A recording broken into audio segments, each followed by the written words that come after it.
فاسألوا أهل الذكر إن كنتم لا تعلمون۔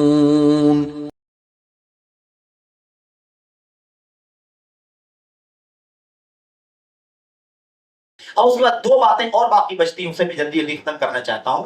وہ دونوں باتیں کیا ہیں؟ ایک بات تو یہ ہے، اور یہ دونوں باتیں ناقابل اعتبار ہیں۔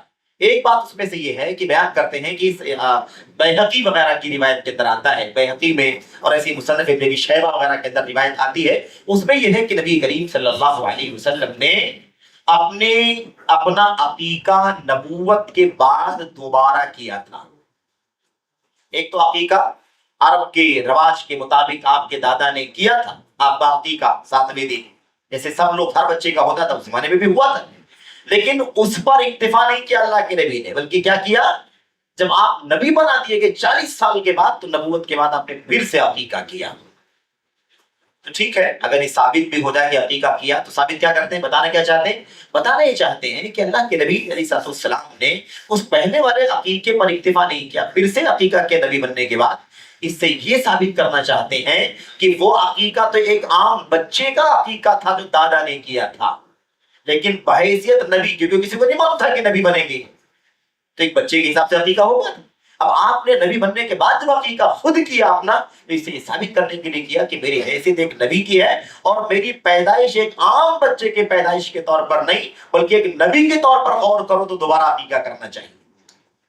اس لیے آپ نے دوبارہ عقیقہ کیا، اس سے ثابت ہوتا ہے کہ آپ کی پیدائش پر بحیثیت نبی آپ کی پیدائش پر ہمیں خوشی کا اظہار کرنا چاہیے، جشن منانا چاہیے، تقریب کرنی چاہیے۔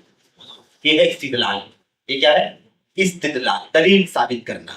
اب یہاں سوال یہ پیدا ہوتا ہے کہ پہلے یہ ثابت ہونا چاہیے، پہلے یہ ثابت تو ہو کہ عقیقہ دوبارہ ہوا ہے کہ نہیں ہوا ہے، اور پھر اس کے بعد اگر ثابت نہیں ہوتا تو بات ہی ختم ہے، اور اگر ثابت ہو جاتا دوبارہ عقیقہ اللہ کے نبی نے فرمایا ہے، تو پھر یہ ثابت کرنا الگ سے ضروری ہوگا کہ اللہ کے نبی نے جب عقیقہ کیا تھا نبوت ملنے کے بعد، تو ہم لوگ اس وقت تھے کہ اللہ کے نبی کے صحابہ آپ کے سامنے تھے؟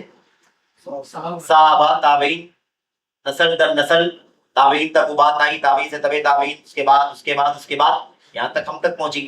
تو ظاہر ہے کہ اگر عقیقہ آپ نے دوبارہ کیا تھا اور صحیح طور پر ثابت ہے، تو کسی نے اس سے یہ نتیجہ نکالا کہ آپ کی پیدائش کا جشن منانا چاہیے، کسی نے آپ کی پیدائش پر جشن منایا، اور اگر سنت ادا کرنی تھی تو عقیقہ کرنا چاہیے اللہ کے نبی کا ہمیشہ۔ اگر ایسے ہی ماننا ہے تو ایسے ماننا چاہیے کہ نہیں ماننا چاہیے؟ جو چیز بیان کر رہے ہو وہی مانو نا بھائی، دوسری چیز کیوں مانتے ہو، دوسری چیز کیوں نکالتے ہو؟ بہرحال خلاصہ یہ ہے میرے بھائیوں کہ عقیقے والی بات، جو دوبارہ عقیقے والی بات ہے، یہ ثابت نہیں ہے۔ اس کی وجہ یہ ہے کہ یہ روایت جو بیان کرنے والا راوی ہے، اس کا نام عبداللہ بن محرر نام کا راوی ہے، اور اس راوی کے ضعیف ہونے پر سارے محدثین کا اجماع ہے۔ ایک دو نہیں کہ کوئی کہے کہ ہاں فلاں نے صحیح بھی کہا ہے، فلاں نے ضعیف کہا ہے تو کیا ہوا، فلاں نے ثقہ کہا ہے تو فلاں نے ثقہ بھی تو کہا ہے، ایسی بات نہیں ہے۔ متفق علی تضعیفہ، اس کے ضعیف ہونے پر سارے محدثین کا اجماع ہے، نا قابل اعتبار ہے۔ بلکہ بعض دوسرے راویوں کو اس راوی سے روایت کرنے کی وجہ سے محدثین نے کنارے کر دیا، اتنا غیر معتبر راوی ہے کہ نہیں؟ تو اب یہ راوی عبداللہ بن محرر ان روایتوں کے اندر موجود ہے۔ بیہقی کی روایت لے لو، مصنف ابن ابی شیبہ کی روایت لے لو، یہ روایت ضعیف ہے، ناقابل اعتبار ہے، کیونکہ اس کا راوی بے انتہا ضعیف ہے، سارے محدثین کا اجماع ہے اس کے ضعیف ہونے پر۔ تو جب یہ روایت ثابت نہیں ہوتی ہے تو ہم کیسے کہیں گے کہ دوبارہ عقیقہ ہوا تھا؟ تو خلاصہ یہ کہ دوبارہ عقیقہ ہی سبھی ثابت نہیں ہے نبی کریم صلی اللہ علیہ وسلم سے، اور اگر فرض کر لو کہ ثابت ہے تو پھر میلاد ثابت کرنے کی دلیل چاہیے۔ عقیقہ ثابت ہے تو عقیقہ کیجیے آپ، ہے کہ نہیں؟ یہ بہرحال تو یہ خلاصہ ہے، ساری بات کا خلاصہ ہے۔ امام نووی رحمۃ اللہ علیہ نے بڑی تفصیل سے بات کی ہے کہ یہ عبداللہ بن محرر بالکل متفق علی تضعیفہ ہے، اس لیے ناقابل اعتبار ہے، اس کی بنیاد پر کوئی بات صحیح نہیں مانی جا سکتی۔ تو یہ ایک روایت ہے۔ دوسری چیز